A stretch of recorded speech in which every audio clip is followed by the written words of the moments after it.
Welcome to Site Reliability Engineering Crashcasts. I'm your host, Sheila, and today we're diving into the world of performance troubleshooting and latency diagnosis in SRE. Joining me as always is our resident expert, Victor. Hey Victor, ready to unravel some performance mysteries? Hello, Sheila. Absolutely. I'm excited to explore this crucial aspect of SRE with our listeners. Great! Before we begin, listeners should have a basic understanding of distributed systems and networking concepts. Today, we'll cover key techniques for performance troubleshooting, essential tools, methodologies, and best practices.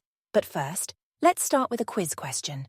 What seemingly innocuous component in a system can sometimes cause unexpected latency spikes of up to 100 milliseconds? Ooh, that's an intriguing question, Sheila. It really highlights how performance issues can lurk in unexpected places. I'm curious to see what our listeners think. This question touches on the complexity of modern systems and how even small components can have significant impacts. Exactly, Victor. Now, before we dive deeper, could you give us a quick overview of what we mean by performance troubleshooting and latency diagnosis in the context of SRE? Certainly. Performance troubleshooting and latency diagnosis in SRE involve identifying, analyzing, and resolving issues that affect the speed and efficiency of our systems. Latency refers to the time delay between an action and its response. Our goal is to ensure that our systems are running as quickly and smoothly as possible, meeting our service level objectives, or SLOs.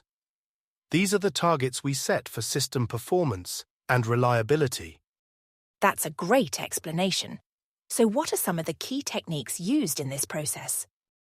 There are several important techniques we use. The main ones are profiling, tracing, logging, and monitoring. Profiling helps us understand where our application is spending its time. Tracing allows us to follow a request through our distributed system. Logging gives us detailed information about events in our system, and monitoring provides ongoing visibility into system performance.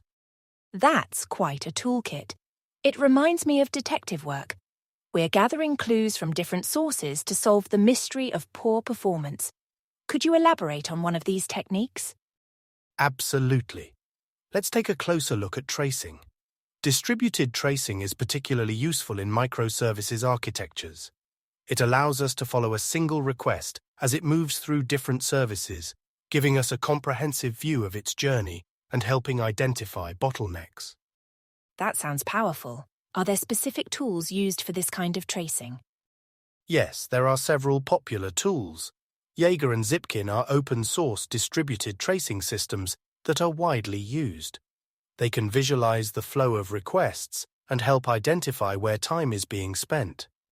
Interesting. Now, I've heard about something called the use method. Could you explain what that is and how it fits into performance troubleshooting? Great question.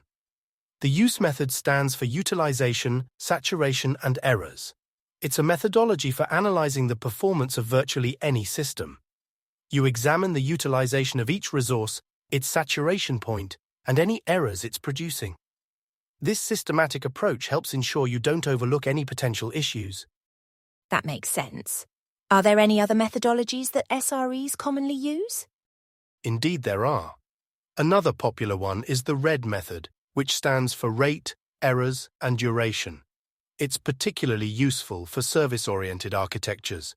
You monitor the rate of requests, the error rate, and the duration of these requests. This gives you a good overall picture of your service's health and performance. These methods seem really helpful, but I imagine there must be challenges in applying them to complex real-world systems. What are some common pitfalls? One major challenge is dealing with the sheer volume of data these techniques can generate. It's easy to get overwhelmed. Another common pitfall is focusing too much on averages, which can hide important outliers. For example, if 99% of your requests are fast but 1% are extremely slow, your average might look okay, but you still have a significant problem. Those are great points. So how do experienced SREs avoid these pitfalls? There are several best practices. First, always start with a clear hypothesis about what might be causing the issue. Use your monitoring and alerting systems to guide your investigation. Don't forget to look at recent changes. Often performance problems are introduced by new code or configuration changes. And perhaps most importantly, use percentiles rather than averages when analyzing latency data. That's really helpful, Victor. Now, before we wrap up, let's reveal the answer to our quiz question. The seemingly innocuous component that can cause unexpected latency spikes of up to 100 milliseconds is garbage collection in managed runtime environments like Java or Go. Ah, yes. Garbage collection can indeed cause significant pauses in application execution, especially in systems not tuned for low latency operations. It's a great example of how performance issues can arise from unexpected sources. Absolutely. To summarize today's episode, we've explored key techniques for performance troubleshooting and latency diagnosis, including profiling, tracing, logging, and monitoring.